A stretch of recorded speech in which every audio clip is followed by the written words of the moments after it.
Hello student, कैसे हो आप? उम्मीद है कि बहुत ही अच्छे होंगे।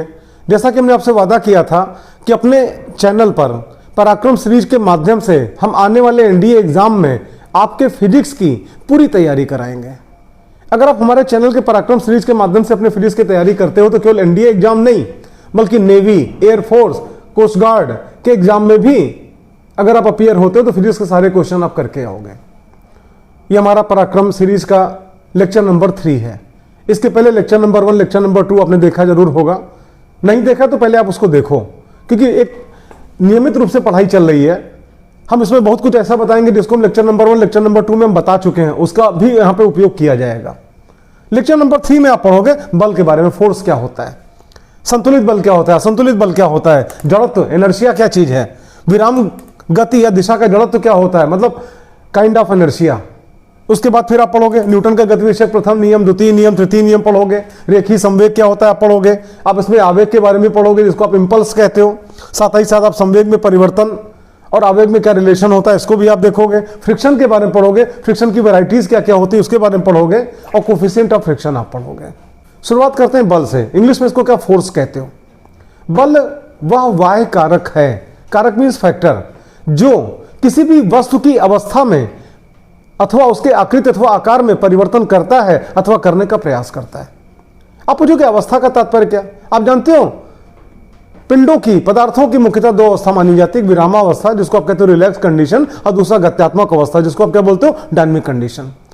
और वस्तु की गतियां 3 प्रकार की होती हैं। स्थानांतरीय गति जिसको आप बोलते हो ट्रांसलेशनल मोशन, दूसरा घूर्णन गति जिसको आप क्या कहते हो रोटेशनल मोशन, और तीसरा काल्पनिक गति जिसको आप क्या बोलते हो वाइब्रेशनल मोशन।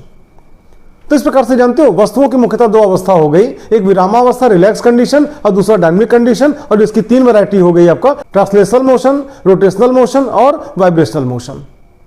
तो बल वह बाह्य कारक है, कारक मींस का फैक्टर, जो किसी भी वस्तु की अवस्था में परिवर्तन करता है अथवा करने का प्रयास करता है, या फिर वस्तु के आकार अथवा आकृति में परिवर्तन करता है या करने का प्रयास करता है। फिर आता है संतुलित एवं असंतुलित बल।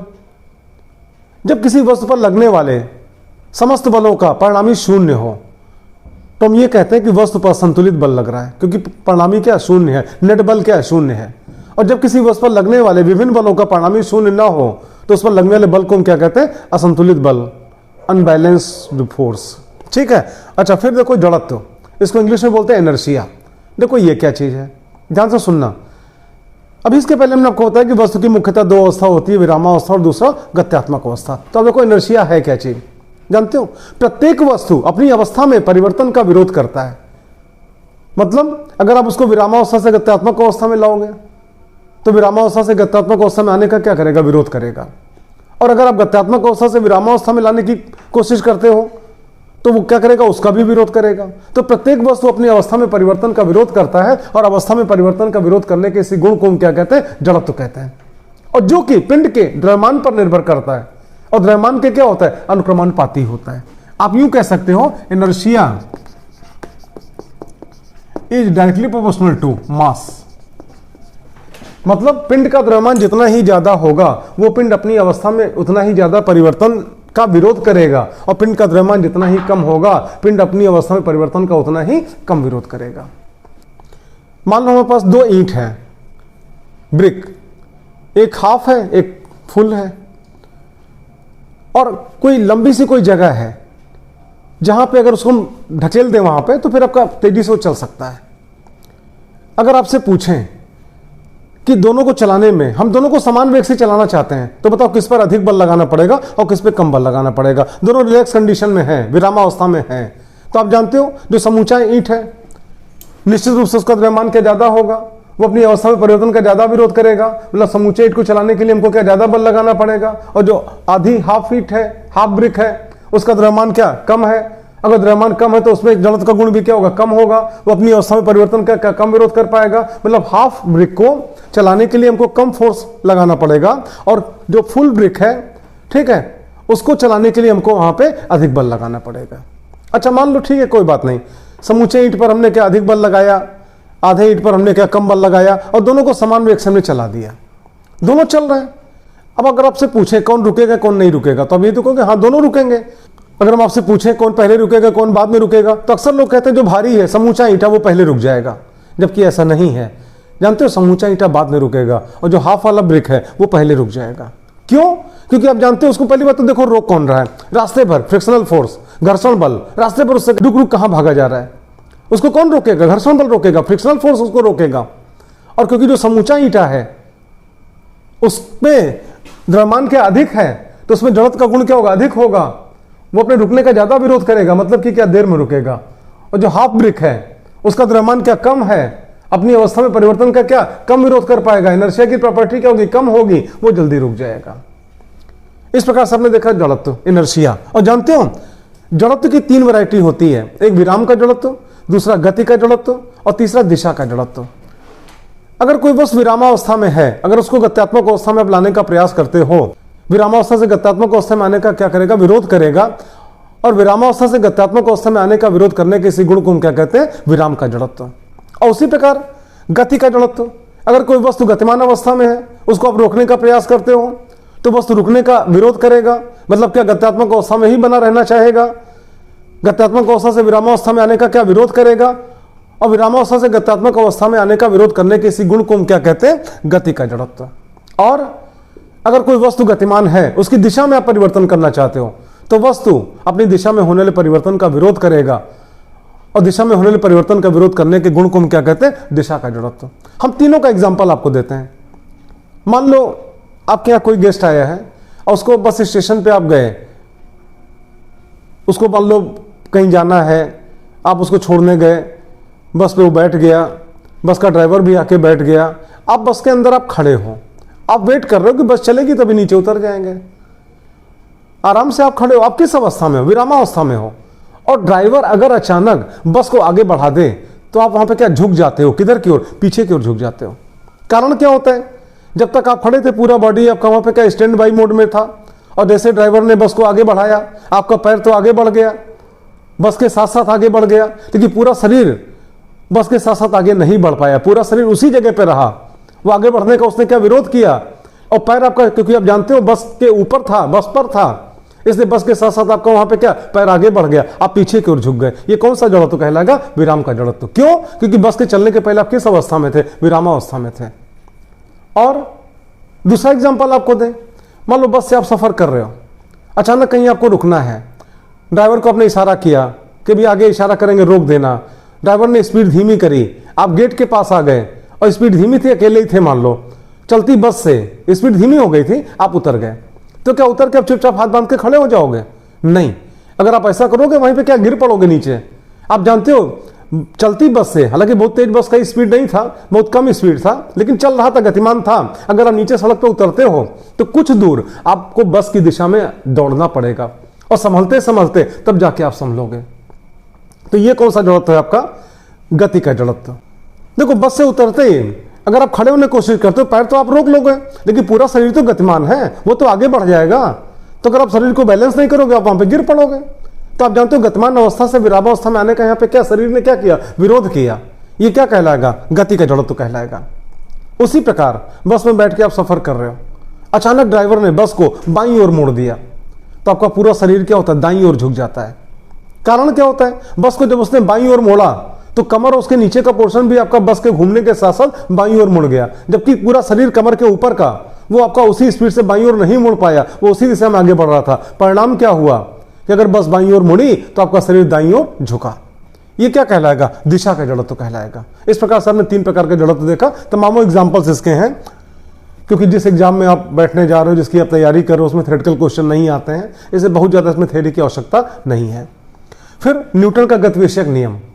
देखो न्यूटन ने गति विषयक 3 नियम दिए। प्रथम नियम, द्वितीय नियम, तृतीय नियम के नाम से जाना जाता है। इनका जो पहला नियम है वो जानते हो, लॉ ऑफ इनर्शिया, जड़त्व के नियम के नाम से जाना जाता है।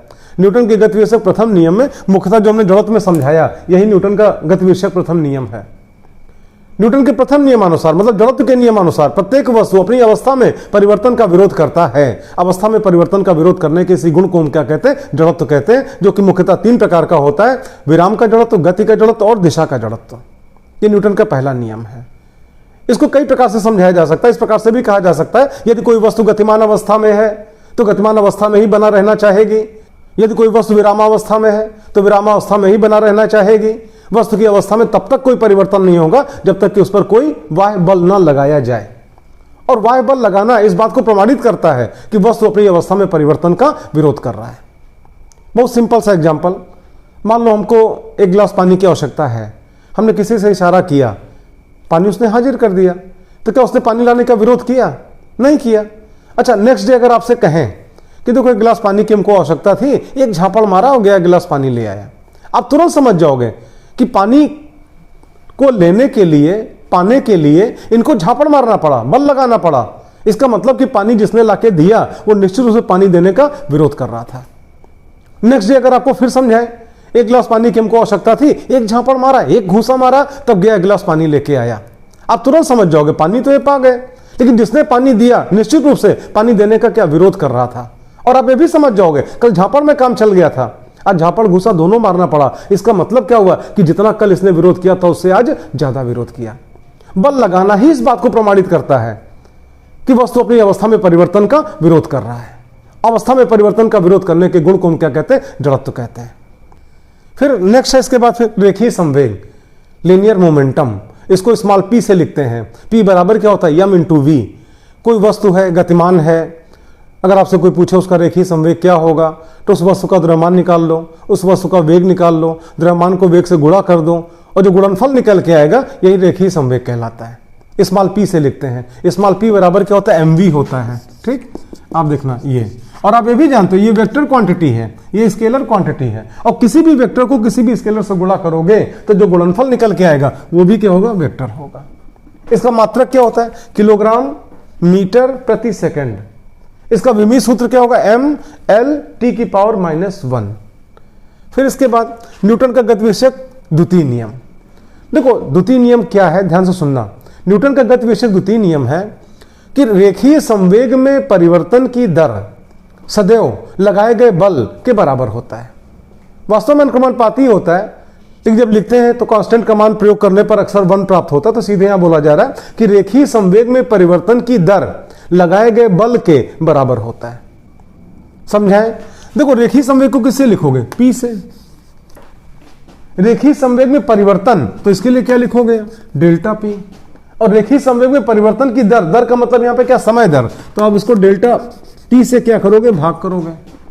और ये क्या होता है? लगाए गए बल के बराबर होता है। ये न्यूटन का गतिविषयक द्वितीय नियम है। p का मतलब रेखीय संवेग, डेल्टा p का मतलब रेखीय संवेग में परिवर्तन, और डेल्टा p अपन डेल्टा t का मतलब क्या हुआ? रेखीय संवेग में परिवर्तन की दर लगाए गए बाह्य बल के बराबर होता है। न्यूटन का गतिविषयक द्वितीय नियम हो गया। इसको और समझाएं आपको, आप देखना f, यहां पे डेल्टा और p, तो p की जगह पे अगर आप चाहो तो mv भी लिख सकते हो अपान डेल्टा t, या फिर m को आप इधर निकाल लो तो यहां पे क्या हो जाएगा? डेल्टा v अपान डेल्टा t। और आप ये भी जानते हो डेल्टा v अपान डेल्टा t का मतलब क्या होगा? वेग में परिवर्तन की दर या वेग में परिवर्तन की समय दर, जो कि बराबर क्या होता है? त्वरण के। और त्वरण को किससे लिखते हैं? a से। तो ये बराबर क्या हो गया? a। तो इस प्रकार से आपका निकला f that is equal to ma। आप यूं भी कह सकते हो कोई वस्तु गतिमान है, उसका द्रव्यमान निकाल लो, उस पर कितना त्वरण कार्य कर रहा है, एक्सीलरेशन, आप उसको निकाल लो, दोनों को मल्टीप्लाई कर दो तो उस पर लगने वाले बल का मान निकल आएगा। इसका मात्रक क्या होता है? न्यूटन। आप देखो m का मात्रक क्या? किलोग्राम। ए त्वरण है, इसका मात्रक है मीटर प्रति सेकंड स्क्वायर, और किलोग्राम मीटर पर सेकंड स्क्वायर को हम क्या बोलते हैं? न्यूटन बोलते हैं। बल का मात्रक क्या होता है? न्यूटन। सीजीएस पद्धति में बल का मात्रक क्या होता है? डाइन। उसी प्रकार पीएस पद्धति में बल का मात्रक क्या होता है? पाउंडल। आगे चलते हैं इसके बाद फिर न्यूटन का गतिविषयक तृतीय नियम। इसको हम एक्शन रिएक्शन लॉ भी कहते हैं, या हिंदी में क्रिया प्रतिक्रिया का नियम कहते हैं। देखो प्रत्येक क्रिया की कोई ना कोई प्रतिक्रिया अवश्य होती है जो परिमाण में क्रियात्मक बल के बराबर होती है एवं दिशा में ठीक विपरीत होती है। यही न्यूटन का थर्ड लॉ है।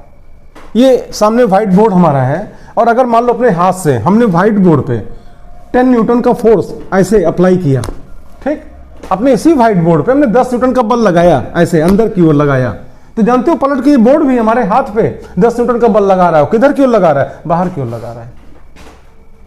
व्यवहारिक रूप में भी आप कोई भी क्रिया करोगे उसकी प्रतिक्रिया अवश्य होगी, ना चाहते हुए भी प्रतिक्रिया होगी। अगर आप खूब मन लगा के पढ़ाई करते हो, एनडीए में आपका सिलेक्शन हो गया, सब लोग तारीफ करेंगे। आपने अच्छी क्रिया की, अच्छी प्रतिक्रिया शुरू होगी। आप सबसे कहने नहीं जाओगे कि हमारा सिलेक्शन हो गया, हमारी तारीफ करो। जितने आपके जानने वाले हैं, जितने आपके अड़ोसी पड़ोसी हैं, जितने आपके रिलेटिव्स हैं, सब आपकी तारीफ करेंगे कि देखो physics by Pankaj sir channel पे ये लड़का फिजिक्स की तैयारी कर रहा था, पराक्रम सीरीज से इसने तैयारी करी, फिजिक्स में इसका सिलेक्शन हो गया, जितने भी सब्जेक्ट थे सब में करके आया, एनडीए में सिलेक्शन हो गया। आपने अच्छी क्रिया की तो निश्चित रूप से अच्छी प्रतिक्रिया होगी। और वहीं पे अगर आप खराब क्रिया करते हो, खराब क्रिया का तात्पर्य क्या? मन लगा के पढ़ाई नहीं करते हो, घर से निकले पढ़ने के लिए, रास्ते में कहीं क्रिकेट आप खेलते हो, कॉपी किताब के अंदर अपना कॉमिक्स रख के दिन भर आप मोबाइल चलाते हो, खराब क्रिया है ना, तो उसकी प्रतिक्रिया भी खराब होगी, रिजल्ट में नंबर भी खराब आएगा, एनडीए में सिलेक्शन भी शायद आपका ना हो पाए। तो आपने खराब क्रिया किया तो आपके जितने भी अड़ोसी पड़ोसी हैं, जितने भी आपके रिलेटिव हैं, प्रतिक्रिया शुरू कर देंगे। आप किसी से कहने नहीं जाओगे, किसी का मुंह नहीं रोक पाओगे, वो प्रतिक्रिया शुरू कर देंगे। अरे दिन भर पढ़ता कहां था, वो दिन भर खेलता था, जब देखो तो क्रिकेट खेलता रहता था, जब देखो मोबाइल चलाता रहता था, उसका सिलेक्शन होगा। तो सीधी सी बात, न्यूटन का थर्ड लॉ अपने दैनिक जीवन में भी अप्लाई होता है। अच्छी क्रिया करोगे, अच्छी प्रतिक्रिया होगी, खराब क्रिया करोगे, खराब प्रतिक्रिया होगी। यह न्यूटन का थर्ड लॉ था कि प्रत्येक क्रिया की प्रतिक्रिया अवश्य होती है, जो परिमाण में क्रियात्मक बल के बराबर होती है एवं दिशा में ठीक विपरीत होती है। अच्छा, अगर आपसे कहें कि एक बात आप बताओ, ये बोर्ड पे हमने 10 न्यूटन का बल लगाया, पलट के बोर्ड ने हमारे ऊपर 10 न्यूटन का बल लगाया, तो परिणामी 0 क्यों नहीं हो गया? तो आपको फिर समझाएं, हमारा क्वेश्चन ही गलत है। परिणामी 0 कैसे हो जाएगा? परिणामी तो तब निकालते हैं जब किसी एक वस्तु पे 2 या 2 से अधिक बल लगे ना, और यहां पे तो एक वस्तु पे एक ही बल लग रहा है। बोर्ड पे क्या खाली एक बल लगा जो हमने लगाया, और कोई बल लगा ही नहीं बोर्ड पे, तो कहां परिणामी जब एक ही बल लगा? और उसी प्रकार से बोर्ड ने हमारे हथेली पे बल लगाया, तो हमारे हथेली पे एक ही बल तो लगा, तो परिणामी किस बात का? अगला इसके बाद आप देखना फिर आवेग, जिसको आप क्या बोलते हैं? इंपल्स। देखो, किसी भी पिंड पर अगर कोई बल अति सूक्ष्म समयांतराल के लिए आरोपित हो, तो बल और उस समयांतराल के गुणनफल को हम क्या कहते हैं? आवेग, इंपल्स। मान लो किसी वस्तु पर कैपिटल एफ बल आरोपित हुआ और डेल्टा स्मॉल टी समयांतराल के लिए आरोपित हुआ, तो उस पर लगने वाला आवेग कितना होगा? F into delta T. अब देखो, आवेग बराबर क्या? बल गुणे समयांतराल। बल को एफ से लिखते हैं, समयांतराल को डेल्टा टी से लिखते हैं, तो आवेग बराबर कितना हो गया? F into delta T. और समझे, न्यूटन का सेकंड लॉ अभी तुरंत आपने पढ़ा, रेखीय संवेग में परिवर्तन की दर लगाए गए बल के बराबर होता है। पी का मतलब क्या हुआ? रेखीय संवेग। डेल्टा पी का मतलब क्या? रेखीय संवेग में परिवर्तन। और delta P upon delta T का मतलब क्या हुआ? रेखीय संवेग में परिवर्तन की दर, जो कि लगाए गए बल के बराबर। न्यूटन का सेकंड लॉ। आप एक काम करो, डेल्टा टी को आप इधर ट्रांसफर कर दो, तो यहां पे क्या हो जाएगा? F into delta T that is equal to delta P. आप यूं भी कह सकते हो कि रेखीय संवेग में परिवर्तन ये बराबर क्या होता है? आवेग के।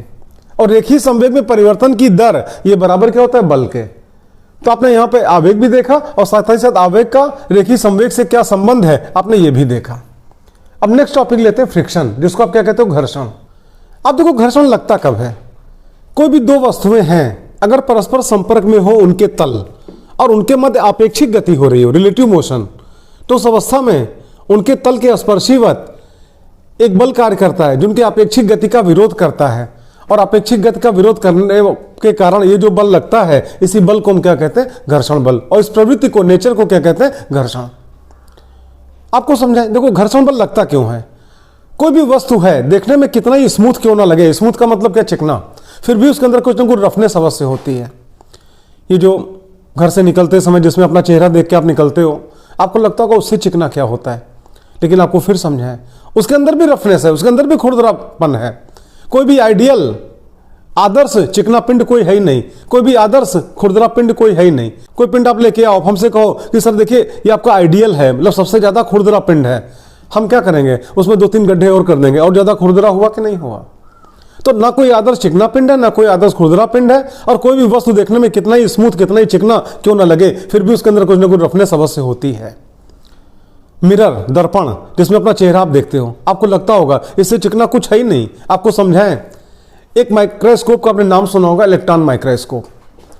हम कंपाउंड माइक्रोस्कोप की बात नहीं कर रहे हैं, हैंडलेंस की बात नहीं कर रहे हैं, इलेक्ट्रॉन माइक्रोस्कोप की बात कर रहे हैं। और उसकी विशेषता है, जानते हो भाई? माइक्रोस्कोप क्या करता है? छोटी वस्तु को बड़ा करके दिखाता है। और इलेक्ट्रॉन माइक्रोस्कोप किसी भी वस्तु का दुगुना, तिगुना, चौगुना नहीं, लगभग 20,000 गुना बड़ा करके प्रतिबिंब दिखाता है इलेक्ट्रॉन माइक्रोस्कोप। और इलेक्ट्रॉन माइक्रोस्कोप से अगर आप मिरर को, जिसको आप सबसे ज्यादा चिकना मानते हो, उसके भी सरफेस को अगर आप देखोगे तो उसके अंदर भी जगह जगह उभार और जगह जगह गड्ढे नजर आएंगे, जिस प्रकार से आप ये देख रहे हो। ये जो उठा पोर्शन है उसको हम क्या बोलते हैं, उभार, या उसको हम क्या बोलते हैं, श्रृंग, और जो गड्ढे हैं उसको हम क्या बोलते हैं, गर्त। तो कोई भी वस्तु देखने में कितना स्मूथ क्यों ना लगे, फिर भी उसके अंदर कुछ ना कुछ रफनेस अवश्य होगी, मतलब जगह जगह पे उभार होंगे, जगह जगह पे गड्ढे होंगे। उभार को आप क्या बोलोगे, श्रृंग बोलोगे, और गड्ढों को आप क्या बोलोगे, गर्त बोलोगे। अब होता क्या चीज है, मान लो कोई एक वस्तु है, इसके ऊपर कोई दूसरी वस्तु रखी है, तो ऐसी कंडीशन में इसके कुछ श्रृंग मतलब क्या, उभार, इसके कुछ गड्ढों में मतलब गर्त में फंसे होंगे, और इसके कुछ श्रृंग मतलब उभार इसके कुछ गड्ढों में क्या फंसे होंगे, और फंस के एक प्रकार से एक दूसरे को क्या जकड़ से लेते हैं। अब ऐसी कंडीशन में अगर इसको चलाने के लिए हम इधर की तरफ बल लगाएं, तो आप जानते हो क्योंकि एक दूसरे के शिखर आपस में फंसे हैं गर्तों में, यानी इसका शिखर इसके गर्त में, इसका शिखर इसके गर्त में फंसा हुआ है, तो अगर हम कोई बल लगाते हैं तो हमारे द्वारा लगाए गए बल का यहाँ पे क्या विरोध हो जाता है। अगर हम इसको बल लगाते हैं, मतलब अपेक्षिक गति कराना चाहते हैं, तो यहाँ पे क्या अपेक्षिक गति का विरोध हो जाता है, और अपेक्षिक गति का विरोध करने के इसी गुण को हम क्या कहते हैं, घर्षण, या इंग्लिश में क्या बोलते हैं, फ्रिक्शन। और जिस बल के द्वारा विरोध होता है उसी बल को हम क्या कहते हैं, घर्षण बल। देखो अपेक्षिक गति होती क्या चीज है, कोई भी दो वस्तुएं हैं, अगर गति के दौरान उनके बीच की दूरी में परिवर्तन हो रहा है तो अपेक्षित गति होगी, और अगर परिवर्तन नहीं हो रहा है तो अपेक्षित गति नहीं होगी। हमारी दोनों हथेली है, ऐसे हमने रखा, इसको हमने यहाँ पे क्या फिक्स कर दिया, और इसको हम इधर लेके जाएं, अपेक्षित गति हो रही है। हम इधर लेके आए, अपेक्षित गति हो रही है। इसको हम फिक्स कर दें, इसको इधर लेके जाएं, अपेक्षित गति हो रही है, अपेक्षित गति हो रही है। उसी प्रकार अपेक्षित गति यहाँ पे क्या हो रही है, यहाँ पर भी अपेक्षित गति हो रही है, ठीक।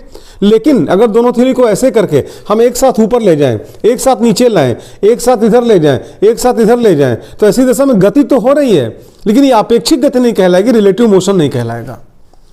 अच्छा, घर्षण लगता कब है, जब किन्हीं दो वस्तुओं के तल परस्पर संपर्क में हो, मतलब एक हथेली के ऊपर दूसरी हथेली ऐसे रखी हो। देखो हम ऐसे बीच में गैपिंग है, और चाहे जितना ऐसे ऐसे करें, आप जानते हो कोई फ्रिक्शन यहाँ पे काम नहीं करेगा।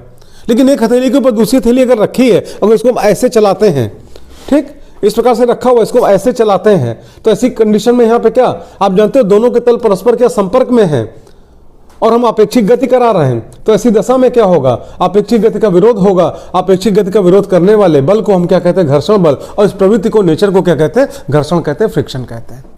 अच्छा, अगर आपसे पूछें कि तो फ्रिक्शन से हमको एडवांटेज है या डिसएडवांटेज है, मतलब लाभ है या हानि है, तो अक्सर कुछ लोग कहते हैं लाभ है, कुछ लोग कहते हैं हानि है, जबकि आपको समझाएं घर्षण से हमको लाभ भी है और घर्षण से हमको हानि भी है। जिस पेन से आप लिखते हो, इंडिया के एग्जाम में बैठोगे, अब पेपर सॉल्व करोगे, मान लो उस पेन में जहां पे आप पकड़ रहे हो वहां पे थोड़ा सा हम वैसलीन लगा दें, और आपसे कहें पेन पकड़ो, हम स्पीड में बोल रहे हैं, स्पीड में लिखना, क्या आप लिख पाओगे, नहीं लिख पाओगे। कारण क्या, हमने वैसलीन लगा दिया वहां पे, तो फ्रिक्शन क्या बढ़ गया कि घट गया, घट गया, फ्रिक्शन घटा, आप कलम पकड़ के लिख नहीं पा रहे हो। तो उसको आप जानते हो, लिखने के लिए वहां पे क्या फ्रिक्शन चाहिए, घर्षण चाहिए। चलते चलते पैर के नीचे मान लो कोई केले का छिलका आ गया, या मोबिल पड़ा है उस पर पैर पड़ गया, कहीं काई है वहां पे पैर पड़ गया, आप फिसल के धड़ाम से गिर पड़ते हो। तो आप जानते हो केले का छिलका आ गया, मोबिल पड़ा है, काई लगी हुई है, उस अवस्था में आपके पैर के तलवों और जमीन के बीच में घर्षण बढ़ गया कि घट गया, घट गया। और जैसे घर्षण घटा, आप चल नहीं पाए, धड़ाम से गिर गए। मतलब चलने के लिए भी हमको वहां पे क्या चाहिए, फ्रिक्शन चाहिए, घर्षण चाहिए। तो ये तो आपने घर्षण का लाभ देखा, घर्षण की हानि भी आपको समझाए। आप जानते हो जिस किसी व्हीकल से आप चलते हो, वो चाहे साइकिल हो या स्कूटी हो या बाइक हो, आप जानते हो यूज करते करते टायर उसके घिस जाते हैं। क्यों घिस जाते हैं, फ्रिक्शन के कारण, घर्षण के कारण। तो ये आपका वहां पे क्या हुआ, नुकसान है उसका, वहां पे क्या हानि आप देख रहे हो। या फिर कोई आपकी साइकिल है, काफी भारी चल रही है, भारी चलने का मतलब यहाँ पे क्या, बहुत ताकत लगानी पड़ी चलाने के लिए, फ्रिक्शन बढ़ गया ना, तो वहां पे नुकसान हुआ, काफी ताकत लगा रहे हो तब आप उसको चला पा रहे हो। और वहीं पे आप क्या दुकान पे गए जहां पे साइकिल की रिपेयरिंग होती है, उसने क्या किया, उसमें ऑयलिंग ग्रीसिंग कर दिया, अब वही साइकिल क्या हल्की चलने लगी, मतलब क्या कम ताकत लगाओ और साइकिल भाग रही है। तो आप जानते हो ऑयलिंग ग्रीसिंग करने से उसने क्या फ्रिक्शन को क्या किया, घटाया। तो जब तक फ्रिक्शन अगर बढ़ गया तो आपको साइकिल चलाने में क्या दिक्कत हो रही थी, ज्यादा एनर्जी वहां पे लॉस हो रहा था। या फिर आपको हानि बताएं, मान लो कोई दीपावली में पटाखा आप सभी लोग दगाते हो, मान लो कोई पटाखे की फैक्ट्री है, ढेर सारा बारूद है, उसी से पटाखा बनाते हैं वो। मान लो कोई लेबर नहीं जानता था और बारूद का बोरा उठा के लाना था, अब उसने सोचा कि कौन उसको लाद लेके आए। उसने क्या किया, घसीटना शुरू कर दिया और घसीट के लाने लगा। अब आप इमेजिन करो, माचिस की एक तीली माचिस पे खाली घसीटते हो, आग लग जाती है। वो पूरा बारूद का बोरा कहीं घसीट देगा तो फ्रिक्शन के कारण वहाँ पे ऊष्मा निकलेगी और ऊष्मा से बारूद में आग पकड़ लेगा, पूरी की पूरी फैक्ट्री वहाँ पे ध्वस्त हो जाएगी। ये घर्षण से वहाँ पे क्या हानि भी देखा। तो अगर आपसे कोई पूछता है कि घर्षण से लाभ है कि हानि है, तमाम वो घर्षण से लाभ भी है और घर्षण से हमको हानि भी है। अब देखो घर्षण होता कितने प्रकार का है। देखो घर्षण मुख्यतः दो प्रकार का होता है, एक स्थैतिक घर्षण और दूसरा गतिक घर्षण। आप इसको बोलते हैं स्टैटिकल फ्रिक्शन या स्टैटिक फ्रिक्शन, और ये क्या कहते हैं, डायनामिक फ्रिक्शन। और जो गतिक घर्षण है ये भी दो प्रकार का होता है, एक स्लाइडिंग फ्रिक्शन और दूसरा रोलिंग फ्रिक्शन। या आप यूं कह सकते हो, एक सर्पी घर्षण और दूसरा लोटनिक घर्षण। देखो आप कहोगे कि नहीं हमने तो एक घर्षण और पढ़ा है, सीमांत घर्षण। आपको फिर समझाएं, सीमांत घर्षण कोई अलग से घर्षण नहीं है। स्थैतिक घर्षण का जो महत्तम मान होता है, मैक्सिमम वैल्यू होती है, उसी को हम क्या बोलते हैं, सीमांत घर्षण।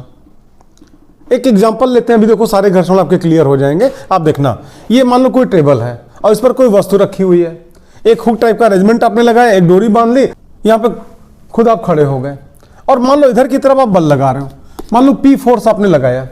अब जैसे आपको समझाएं, मान लो आपने 1 न्यूटन का बल लगाया, पिंड नहीं चला। इसका मतलब क्या हुआ कि जो आपने 1 न्यूटन का बल लगाया उसका यहाँ पे क्या विरोध हो गया। अब आप सोचने लगे किसने विरोध किया, किसकी इतनी मजाल कि हम इसको खींचना चाहते हो, खींचने नहीं दे रहा है। अच्छा विरोध हुआ तो क्यों, क्योंकि आपने 1 न्यूटन का बल लगाया, चला नहीं, तो विरोध हुआ, निश्चित रूप से हुआ। अब आप सोचने लगे कि विरोध कौन कर सकता है। तो मान लो आपने सोचा कि पिंड है, पिंड का भार नीचे की ओर कार्य करेगा, W। ठीक, हो सकता है कि W ने विरोध किया हो। ठीक, अच्छा आप जानते हो पिंड का भार कितना, W किस पे कार्य करेगा, मेज पर, किधर की ओर, नीचे की ओर कार्य करेगा। तो न्यूटन थर्ड लॉ भी आपने पढ़ा, मेज भी तो उसकी प्रतिक्रिया लगाएगा, किधर की ओर लगाएगा, ऊपर की ओर। तो मेज ने ऊपर की तरफ प्रतिक्रिया लगाई, ये लो, और कितना R है। अगर आपसे पूछे R बड़ा कि W, तो आपका आंसर क्या होगा, दोनों परिमाण में बराबर होंगे, दिशा में ठीक विपरीत होंगे। क्योंकि आप जानते हो अगर R बड़ा होता तो पिंड ऊपर जा रहा होता, W बड़ा होता तो पिंड नीचे आ रहा होता, मेज आपके यहाँ पे क्या झुक गई होती है ऐसे। लेकिन ऐसा कुछ नहीं हो रहा है। इसका मतलब क्या हुआ कि R और W दोनों परिमाण में बराबर है और दिशा में ठीक विपरीत है। और बल्कि आप यूं कहोगे, W यहाँ पे क्या क्रियात्मक बल है, एक्शनल फोर्स, और R यहाँ पे क्या प्रतिक्रियात्मक बल है, रिएक्शनल फोर्स। ये क्रिया है और ये प्रतिक्रिया है। न्यूटन थर्ड लॉ लगाओ, परिमाण में क्रिया प्रतिक्रिया दोनों बराबर है और दिशा में क्या ठीक विपरीत है। तो आपने 1 न्यूटन का बल लगाया, पिंड नहीं चला। इसका मतलब क्या हुआ कि आपने जो 1 न्यूटन का बल लगाया उसका विरोध हो गया। अब आप सोचने लगे किसने विरोध किया। मान लो के दिमाग में आया कि कहीं W ने विरोध तो नहीं किया। अब अगर आप W के पास पहुंचो, इससे पूछो कि भाई हमने 1 न्यूटन का बल लगाया था, क्या तुमने तो विरोध नहीं किया। तो जानते हो क्या कहेगा कि देखो हम लग रहे नीचे और तुमने बल लगाया इधर, हमारे तुम्हारे बीच में 90 डिग्री का अंतर है, डिफरेंस है। तो ऐसी कंडीशन में हम तो विरोध कर ही नहीं सकते, क्योंकि तुम्हारा विरोध करने के लिए तो बल इधर लगना चाहिए ना। अच्छा दूसरी बात, हमारा कोई कंपोनेंट मींस क्या, घटक भी ना तो इधर की तरफ होगा कि हम तुम्हारा सहयोग कर सके और ना इधर की ओर होगा हम विरोध कर सके। क्यों, क्योंकि आप जानते हो किसी भी वेक्टर का उसके अब लंबवत दिशा में कोई घटक नहीं होता है। तो आप जानते हो W बेगुनाह है। अब आप पहुंचे फिर R के पास, R भी वही जवाब देगा कि भाई देखो हम लग रहे हैं ऊपर, तुमने बल लगाया इधर, तुम्हारे बल का विरोध करने के लिए इधर की ओर बल लगना चाहिए, हम तो ऊपर लग रहे हैं, हम तो जा ही नहीं सकते इधर तुम्हारा विरोध करें, और हमारा कोई कंपोनेंट भी उधर की तरफ नहीं जाएगा। क्यों, क्योंकि इधर बल लगाने के लिए बीच का कोण कितना, 90 डिग्री, और किसी भी वेक्टर का उसके लंबवत दिशा में कोई घटक नहीं होता है। तो इसका मतलब कि हो ना हो निश्चित रूप से ये विरोधी बल कौन सा बल है, घर्षण बल। ठीक, और किधर लग रहा है, दोनों पृष्ठों के स्पर्शीवत कार्य करेगा और इधर की ओर कार्य करेगा। इसको हमने फ्रिक्शन से लिख दिया, घर्षण से लिख दिया। और अगर आपने 1 न्यूटन का बल लगाया तो निश्चित रूप से ये भी कितना हो गया, 1 न्यूटन हो गया, और विरोध कर दिया, पिंड नहीं चला। अब अगर आपने मान लो बढ़ाया और इसका 2 न्यूटन बल लगाया, पिंड अभी भी नहीं चला। इसका मतलब कि घर्षण बल भी बढ़ के कितना हो गया, 2 न्यूटन हो गया, विरोध हो गया, नहीं चला पिंड। फिर आपने क्या किया, बल के मान को बढ़ाया, आपने 3 न्यूटन कर दिया, फिर भी पिंड नहीं चला। इसका मतलब क्या हुआ कि घर्षण बल भी बढ़ के कितना हो गया, 3 न्यूटन हो गया। परिणामी कितना, 0, पिंड नहीं चला। अच्छा फिर आपने सोचा कि वो 3 हो ही गया है, ला चुपके से हम 2 कर दें, तो हो सकता है पिंड उधर ही चलने लगे।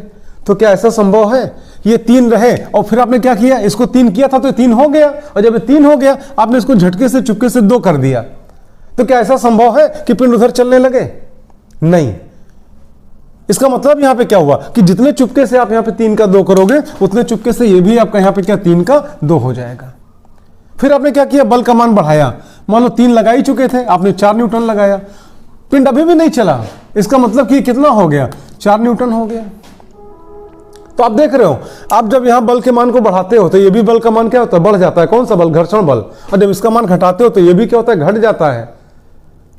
आप यूं कह सकते हो कि घर्षण एक प्रकार का स्वसमंजक बल है, या इंग्लिश में आप कह सकते हो कि फ्रिक्शन या फ्रिक्शनल फोर्स एक प्रकार का सेल्फ एडजस्टिंग फोर्स है, अपने आप एडजस्ट कर लेता है, घट बढ़ जाता है, पिंड के अपेक्षित गति का यहां पे क्या करेगा, विरोध करेगा। मान लो आपने क्या किया, 4.5 लगाया न्यूटन, ठीक, पिंड अभी भी नहीं चला, इसका मतलब क्या, ये भी बढ़ के कितना हो गया, 4.5 न्यूटन, ठीक। या मान लो आपने और बढ़ाया, इसको आपने क्या 4.9 न्यूटन कर दिया, तो ये भी आपका अभी भी नहीं चला, इसका मतलब ये कितना हुआ, 4.9 न्यूटन हो गया। मान लो जब आपने इसको 5 न्यूटन किया, ठीक, पिंड चला तो नहीं, लेकिन हल्का सा हिल के रह गया, लगा कि अभी चल देगा। तो क्योंकि पिंड चला नहीं है ना, तो इसका मतलब कि ये भी बढ़ के कितना हो गया, 5 न्यूटन हो गया। अच्छा, जब तनिक से आपने और अधिक बढ़ाया, मतलब 5.00 करके कोई संख्या, तो ऐसी दशा में पिंड इधर की ओर सरकना शुरू कर दिया। इससे निष्कर्ष क्या निकला कि जब आप इसको बढ़ाते हो तो ये बढ़ता है, जब इसको घटाते हो तो ये घटता है, फिर बढ़ाते हो तो ये बढ़ता है, लेकिन इसके बढ़ने की एक सीमा है। वो सीमा आपने इस एग्जांपल में कितना देखा, 5 न्यूटन आपने देखा। इस सीमा से अधिक इसका मान नहीं बढ़ सकता है, और उसका तनिक से आपने इससे अधिक किया, पिंड इधर सरकना शुरू कर दिया। तो आप यहां पर देखना, 5 न्यूटन पर भी पिंड चला नहीं था, 5 से कम पर भी पिंड चला नहीं था, लेकिन 5 पे पिंड बिल्कुल चल देने ही वाला था, लेकिन चला नहीं था। तो ऐसी दशा में 5 या उससे नीचे के जो भी घर्षण कार्य किए उसको हम क्या बोलते हैं, स्थैतिक घर्षण, स्टैटिकल फ्रिक्शन। और अधिकतम कितना कार्य किया, 5 न्यूटन, तो इसी को हम क्या बोलते हैं, सीमांत घर्षण। और तनिक से आपने अधिक लगाया, पिंड इधर सरकना शुरू कर दिया, और जब पिंड सरकना शुरू कर दे उस समय जो घर्षण कार्य करेगा उसको हम क्या बोलेंगे, गतिक घर्षण। एक छोटा सा एग्जांपल देते हैं, अभी देखो कॉन्सेप्ट क्लियर होगा। आप सोच रहे होंगे कि ये कौन सी बात हुई कि पिंड चला तो नहीं लेकिन चल देने ही वाला है। जैसे कभी आपने इंटीरियर में मान लो कहीं आपको जाना है और कोई साधन नहीं है, प्राइवेट टैक्सियाँ मान लो चलती हैं या टेम्पो वाले चलते हैं, इंटीरियर में कहीं आपको जाना है, आप पहुंच गए वहाँ पे टैक्सी स्टैंड पर प्राइवेट वाली। जैसे ही आप पहुँचोगे, कोई भी टैक्सी वाला जो ड्राइवर होगा, उसके जो बंदे होंगे, तुरंत लपक के आपका बैग वैग ले लेंगे, आपके गाड़ी में लाके बिठा देंगे। आप उससे कहोगे जल्दी चलना, बोले हाँ बस 1-2 सवारी हो जाए, चल देंगे, ठीक। बैठे हैं, सवारी भर रहे हैं, सवारी ढो रहे हैं, आवाज़ दे रहे हैं, बैठा रहे हैं सवारी। आपको मान लो देर लगी, आपने टाइट किया, ड्राइवर आके सीट पे बैठ जाएगा। अब आपको तसल्ली हुई कि चलो ड्राइवर बैठ गया, चलेगा ही। अब कुछ नहीं, ड्राइवर बैठा है चुपचाप, कहीं तंबाकू मल रहा है, कभी कुछ कर रहा है, केवल टाइम पास कर रहा है। फिर आपने टाइट किया उसको, चलो हमको देर हो जाएगी, बहुत ज़्यादा क्या करेगा, गाड़ी को स्टार्ट कर देगा। अब आप समझोगे गाड़ी स्टार्ट हो गई, चलेगा ही है। फिर वो खाली स्टार्ट करके एक्सेलरेटर कभी बढ़ा रहा है, कभी घटा रहा है, कभी बढ़ा रहा है, कभी घटा रहा है, और तो उसके बंदे लगे हैं सवारी ढो के ला रहे हैं। फिर आपने क्या किया, फिर उसको टाइट किया कि चलो हमको देर हो जाएगी। ज़्यादा टाइट करोगे थोड़ा सा गाड़ी को आगे बढ़ा देगा, और आपको लगा अब तो चली दी गाड़ी, लेकिन ये क्या, थोड़ा आगे बढ़ के फिर ब्रेक मार देगा, और उधर बंदे लगे सवारी ढो के ला रहे हैं। आप जानते हो, आप चिल्लाते रहो, केवल आपको एहसास दिला रहा है बस अभी चल दिए, लेकिन चलेगा नहीं, वो तब तक नहीं चलेगा जब तक कि सारे पैसेंजर उसके अंदर गाड़ी में भर नहीं जाएंगे। वही चीज़ यहाँ पर भी है। 5 न्यूटन पे चलता नहीं है, लेकिन हल्का सा हिल के रह जाता है, लगा कि बस अभी चल देगा, और तनिक से अधिक होता है तो चलना शुरू कर देता है। जब अपेक्षित गति शुरू हो जाती है उस समय जो घर्षण कार्य करता है उसको हम क्या कहते हैं, गतिक घर्षण। और जिस समय गतिमान नहीं होता है, स्थिर रहता है, उस समय जो घर्षण कार्य करता है उसको हम क्या बोलते हैं, स्थैतिक घर्षण या स्टैटिकल फ्रिक्शन। और स्थैतिक घर्षण के महत्तम मान को हम क्या कहते हैं, सीमांत घर्षण कहते हैं। फिर आपको समझाएं, सीमांत घर्षण पर पिंड चलता नहीं है, चल देने ही वाला होता है। ये आपने देखा घर्षण के प्रकार। अच्छा, उसी में आप देखना स्लाइडिंग फ्रिक्शन और रोलिंग फ्रिक्शन। जब एक पिंड के ऊपर दूसरा पिंड घिसटते हुए, रगड़ खाते हुए चलता है, तो उस समय जो घर्षण कार्य करता है उसको हम क्या बोलते हैं, सर्पी घर्षण कहते हैं हिंदी में, या इंग्लिश में क्या बोलते हैं, स्लाइडिंग फ्रिक्शन। और जब कोई एक पिंड किसी तल पर लुढ़कते हुए चलता है, उस अवस्था में जो फ्रिक्शन वहां पे घर्षण कार्य करता है उसको हम क्या बोलते हैं, रोलिंग फ्रिक्शन बोलते हैं, या हिंदी में कहते हैं उसको लोटनिक घर्षण। और जानते हो, इसकी तुलना में इसका मान हमेशा कम होता है। या आप यूं कह सकते हो लोटनिक घर्षण की तुलना में सर्पी घर्षण का मान क्या होता है, अधिक होता है, या सर्पी घर्षण की तुलना में लोटनिक घर्षण का मान क्या होता है, कम होता है। घर में किचन में खाना बन रहा था, अचानक गैस सिलेंडर खत्म हो गया और आपकी मदर बोली कि बेटा स्टोर से एक भरा सिलेंडर उठा लो, किचन में लगा दो। तो भरा सिलेंडर किचन तक पहुंचाने के कई तरीके। पहला तरीका, आप उसको टांग के लेके आओ। दूसरा तरीका है कि हल्का सा आपने झुकाया और घसीट के लेके आओ। और तीसरा तरीका है कि उसको लिटाया और लात मार मार के आप लेके आए। कौन से तरीके को आप पसंद करोगे? किस तरीके में आपको कम मेहनत लगेगी? जानते हो, जब उसको लिटा के आप लेके आओगे तो फिर कम मेहनत पड़ेगी। कारण क्या है, जब लिटा के लात मार मार के उसको लेके आओगे, हाथ से ढकेलते हुए लेके आओगे, तो उस अवस्था में यहाँ पे क्या होगा, लोटनिक घर्षण कार्य करेगा, जिसका मान क्या होता है, बहुत कम होता है।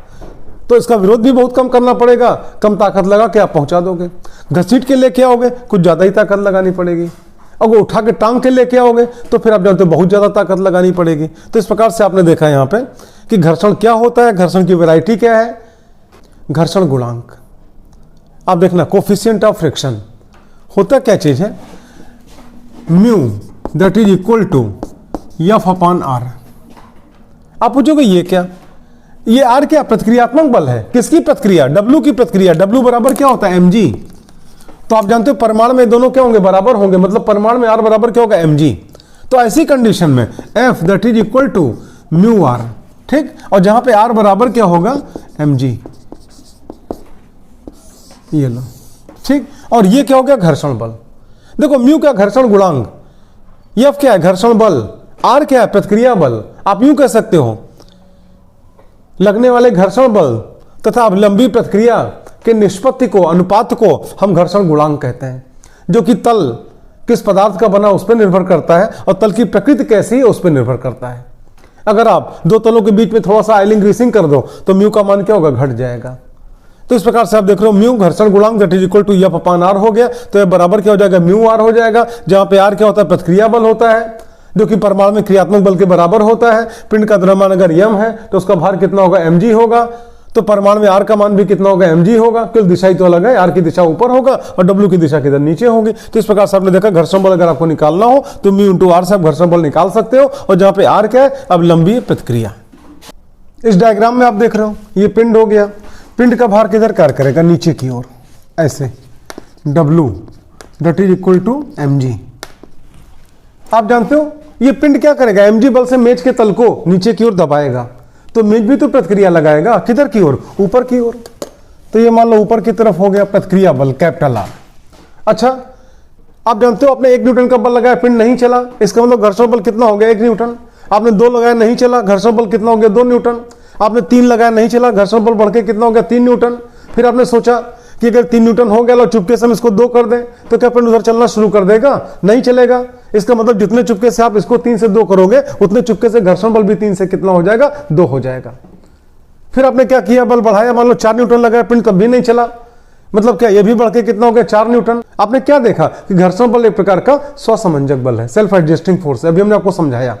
अच्छा, 5 न्यूटन जब आपने लगाया तो पिंड चला तो नहीं, लेकिन हिल के रह गया, लगा कि बस अभी चल देगा, लेकिन चला नहीं। इसका मतलब क्या हुआ कि ये जो बल इधर की तरफ लग रहा था, ये एफ फ्रिक्शन, ये भी बढ़ के कितना हो गया, 5 न्यूटन हो गया। अच्छा, हल्का सा हिल के रह गया, चला नहीं, मतलब ये बढ़ के 5 हो गया, और तनिक से आपने अधिक लगाया, पिंड इधर की ओर से रखना शुरू हो गया। तो ऐसी दशा में 5 न्यूटन को आप क्या बोलोगे, सीमांत घर्षण। और 5 न्यूटन सहित उसके नीचे जितना भी बल लगा वो सब के सब क्या कहलाएगा, स्थैतिक घर्षण कहलाएगा। स्थैतिक घर्षण के महत्तम मान को आप क्या कहते हो, सीमांत घर्षण। सीमांत घर्षण कोई अलग से घर्षण नहीं है, स्थैतिक घर्षण का ही जो महत्तम मान होता है उसी को हम क्या कहते हैं, सीमांत घर्षण कहते हैं। अब आप एक काम करो, आप देखो ये क्या है, क्रिया, और इसकी प्रतिक्रिया कौन हो गई है, ये क्या है, क्रिया, और इसकी प्रतिक्रिया कौन हो गई है। तो आप यूं कह सकते हो ये भी प्रतिक्रिया है, ये भी प्रतिक्रिया है, और ये क्या क्रिया है और ये भी क्या क्रिया है।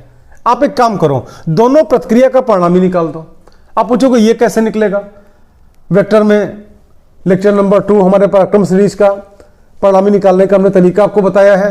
आप एक काम करो, इन दोनों को मिलाते हुए आप एक चतुर्भुज बना दो, ऐसे, ये लो, ऐसे, ठीक। अब एक वेक्टर ये, एक वेक्टर ये। चतुर्भुज का नियम हमने आपको पढ़ाया है। यदि किसी बिंदु पर लगने वाले किन्हीं 2 वेक्टरों का या किन्हीं 2 बलों को परिमाण व दिशा में किसी समांतर चतुर्भुज के किन्हीं भी दो संलग्न भुजाओं के द्वारा व्यक्त करें तो उनका परिणामी परिमाण व दिशा में उनके मध्य से होकर गुजरने वाले विकर्ण से प्रदर्शित होता है।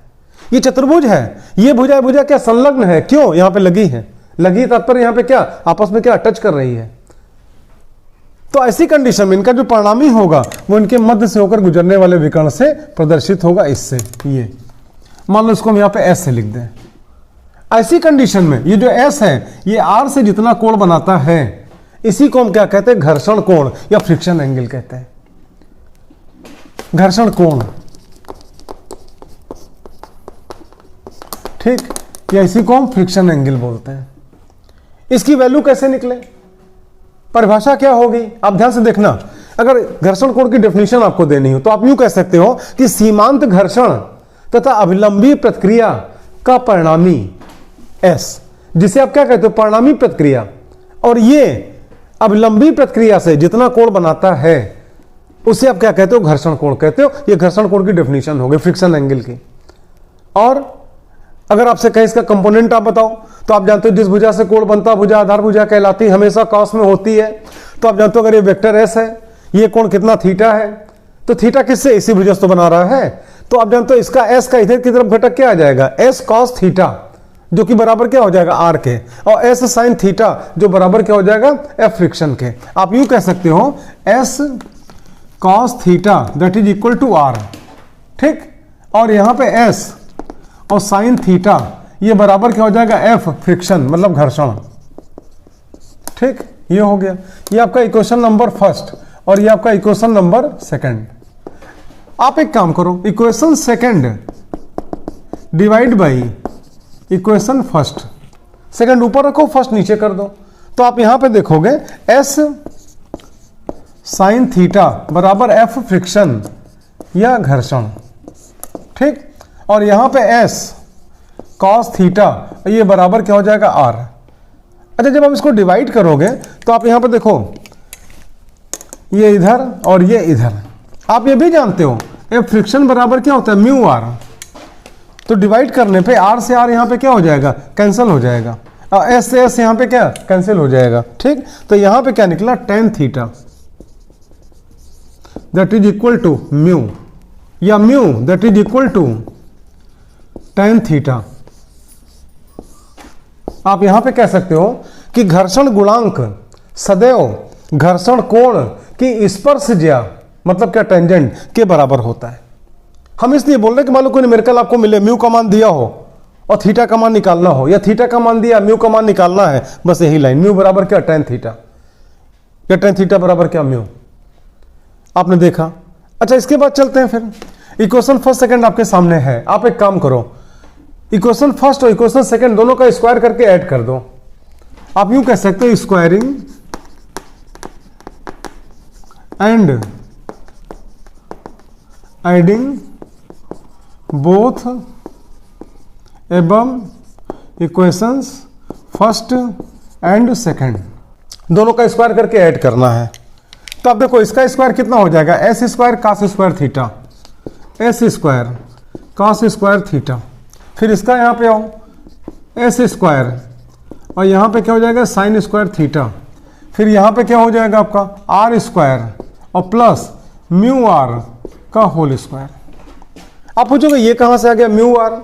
आप जानते हो एफ फ्रिक्शन, एफ घर्षण, और एफ घर्षण का मान कितना होता है? Mu R. अभी आपने यूज किया है तो सीधे हमने लिख दिया।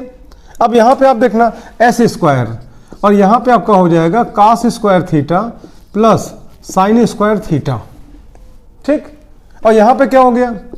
आर स्क्वायर आप कॉमन ले लो, तो यहाँ पे क्या हो जाएगा? 1 प्लस म्यू स्क्वायर। कैसे? आप देखो R square plus mu R का होल स्क्वायर तो बराबर कितना? R square plus mu square R square. तो हमने क्या किया? आर स्क्वायर को बाहर निकाल लिया, तो यहाँ पे क्या हो गया? 1 प्लस म्यू स्क्वायर हो गया। आप ये भी जानते हो sign square theta plus cos square theta बराबर क्या होता है? 1। तो यहाँ पे क्या हो गया? एस स्क्वायर, यहाँ पे क्या 1 that is equal to R square, और यहाँ पे 1 प्लस म्यू स्क्वायर। अब आप आगे सुनो, एस बराबर, तो एस बराबर R under root 1 plus mu square. इस प्रकार से अगर आप चाहो तो परिणामी प्रतिक्रिया इसका मान भी आप निकाल सकते हो। यहाँ पे क्या? घर्षण कोण का मान निकाल सकते हो। अब अगर मान लो कोई पिंड है किसी तिरछे तल पे और सीमांत संतुलन की दशा में है, तो उसके लिए कैसे क्या फार्मूला मिलेगा उसको देखते हैं। मान लो कोई वस्तु है और किसी तिरछे तल पे रखा है, जिसको हम बोलते हैं आनत तल। देखो आनत, आ मतलब क्या, आओ, नत मतलब क्या, झुक जाओ, झुके हुए तल पे रखा है और सीमांत संतुलन की दशा में। सीमांत संतुलन का मतलब क्या, बिल्कुल सरकने ही वाला है लेकिन सरक नहीं रहा है। जैसे आपको समझाएं, ये स्केल हमारी है, इस पर हमने किसी पिंड को रखा है ऐसे, ठीक, तो ऐसे रखा हुआ कोई बात नहीं। अब इसको हम तिरछा करते जाएं करते जाएं करते जाएं करते जाएं करते जाएं इस प्रकार से, ठीक है। तो एक अवस्था ऐसी आएगी, देखो हल्का सा हिला, ठीक, चला नहीं एकदम से नीचे लेकिन हल्का सा हिला, ये देखो, ठीक है। तो उसी प्रकार से आपका सरकने ही वाला है लेकिन सरक नहीं रहा है, तो इसको हम क्या बोलते हैं कि आनत तल पर, तिरछे तल पर और सीमांत संतुलन की दशा में है। और जो तल है, तल का झुकाव कोण कितना, अल्फा है।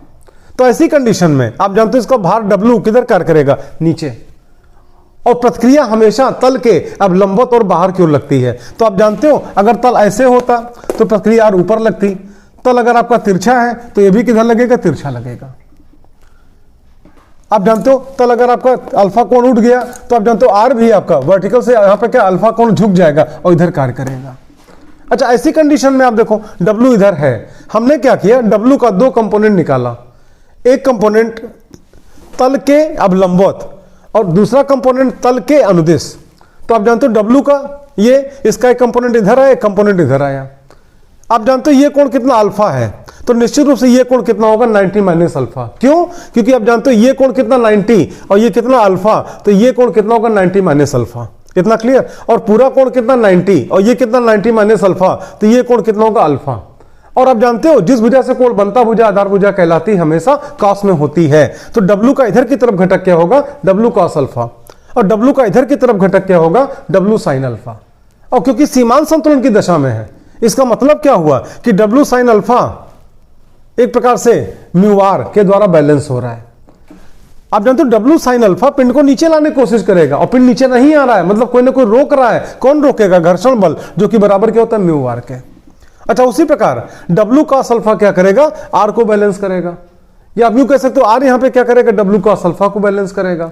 तभी तो पिंड आपका आनत तल पे, तिरछे तल पे सीमांत संतुलन की दशा में है। आप यूं कह सकते हो ये बराबर ये और ये बराबर ये, तभी पिंड आपका यहाँ पे चार बलों के लगने के बाद भी कहीं नहीं हिल रहा है, सीमांत संतुलन की दशा में है। आप पूछोगे बार बार सीमांत संतुलन क्यों बोल रहे हैं, क्योंकि आप जानते हो सीमा का अंत है, मतलब क्या, बस यही आपका इस प्रकार से जो आपका है किसी प्रकार रुका हुआ है, तनिक सा भी इसको उठाओगे सरकना शुरू कर देगा।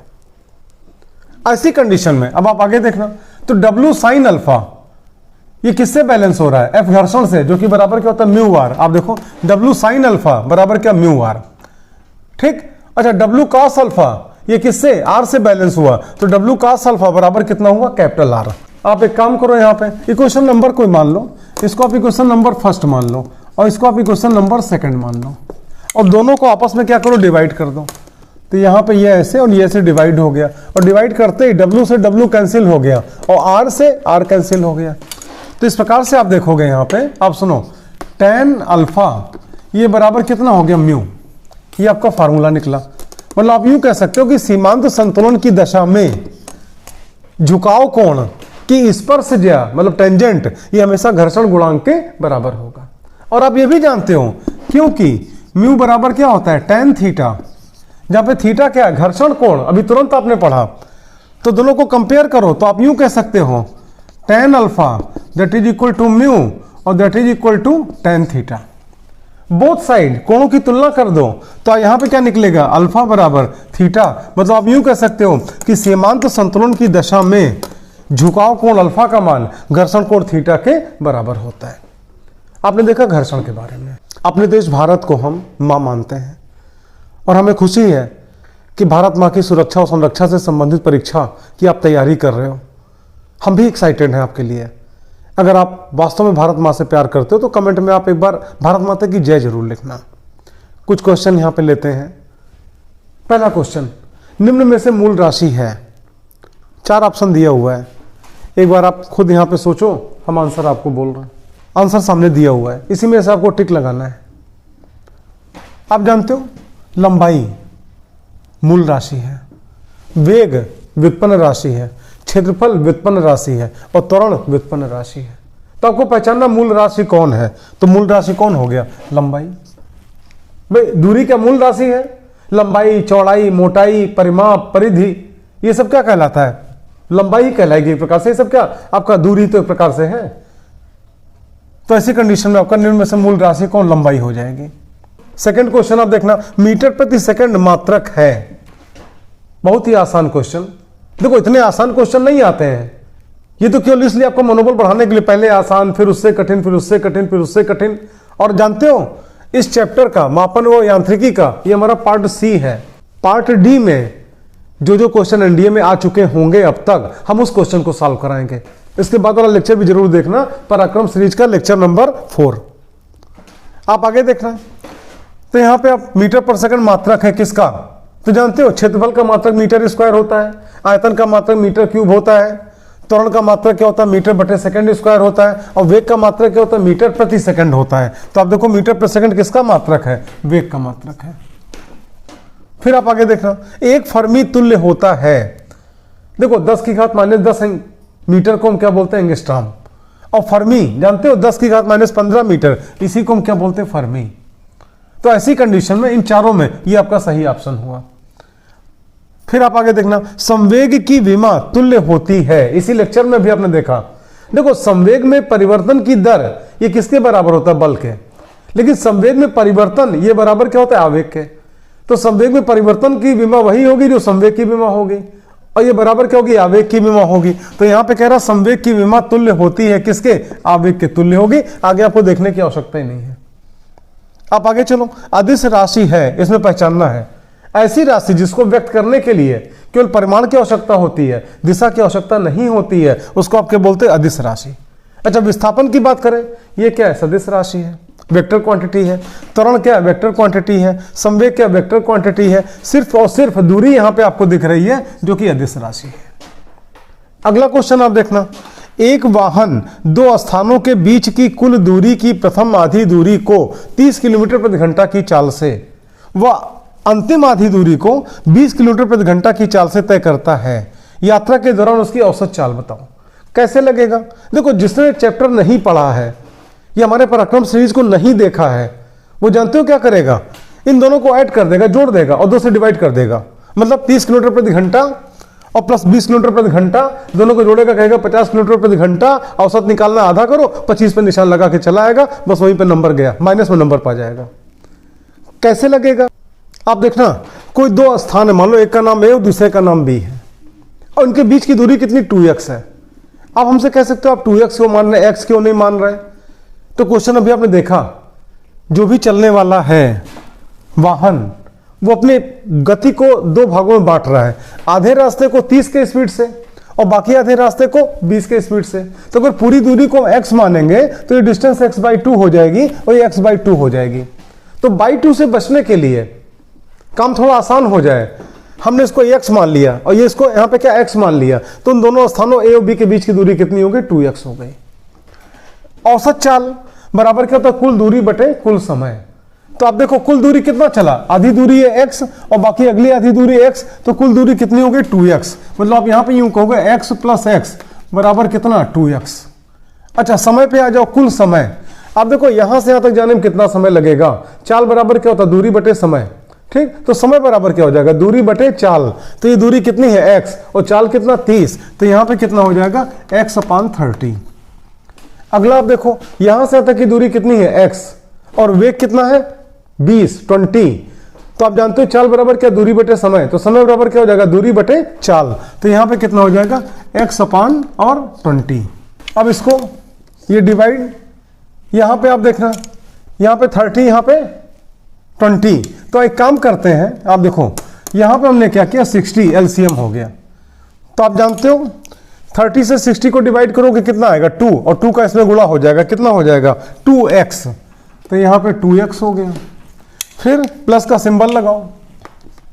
अब 20 से आप 60 को डिवाइड करो, कितना आएगा? 3। तो आप जानते हो 3 से x में गुणा कर दो, तो यहाँ पे क्या हो जाएगा? 3x हो जाएगा। डबल बटे के नाते 60 कहाँ ऊपर चला जाएगा, तो नेक्स्ट लाइन जो आपकी निकल के आएगी यहाँ पे 2x × 60 अपॉन 3x + 2x बराबर कितना? 5x। तो आप एक काम करो, x से x कैंसिल हो गया, तो इस प्रकार से आप देखोगे v मीन, अब चाहे मीन कहो चाहे एवरेज कहो, बराबर। तो यहाँ पे आपका हो जाएगा 5 से आप यहाँ पे 12 और 12 दूना 24। तो आप जानते हो आंसर कितना आपका आ गया, 24 मीटर प्रति सेकंड। ये क्या निकला, उसकी औसत चाल निकली। इस वक्त घड़ी में 2:35 हो रहे हैं, रात के 2:35 हो रहे हैं, क्योंकि हमने वादा किया था आपके एनडीए एग्जाम के पहले पूरी फिजिक्स में ख़त्म कराऊंगा। वादा मैं पूरा कर सकूं, इसलिए रात भर जाग के आपके लिए मैं वीडियो तैयार कर रहा हूं। आप सिर्फ इतना करो, अगर वीडियो हमारी पसंद आ रही है, आपको लग रहा है कि आपके एग्जाम में काफ़ी हेल्पफुल होगी, तो सिर्फ इतना करना कि आपके जितने भी क्लासमेट हैं, जितने भी लोग साथ में तैयारी करने वाले हैं, उन तक हमारे चैनल के बारे में, हमारे लिंक के बारे में ज़रूर जानकारी पहुंचाना, लिंक शेयर करना और कमेंट में ज़रूर लिखना। कुछ कमी दिख रही तो वो भी कमेंट में लिखना, जिससे कि हम अगले वीडियो में उसको सुधार करें। हम चाहते हैं मैं जो मेहनत करूं वो आपके काम आए। और इसी के साथ अपनी बातों को यहीं समाप्त करते हैं। That's all, best of luck. मिलते हैं इसके बाद पराक्रम सीरीज के लेक्चर 4 में।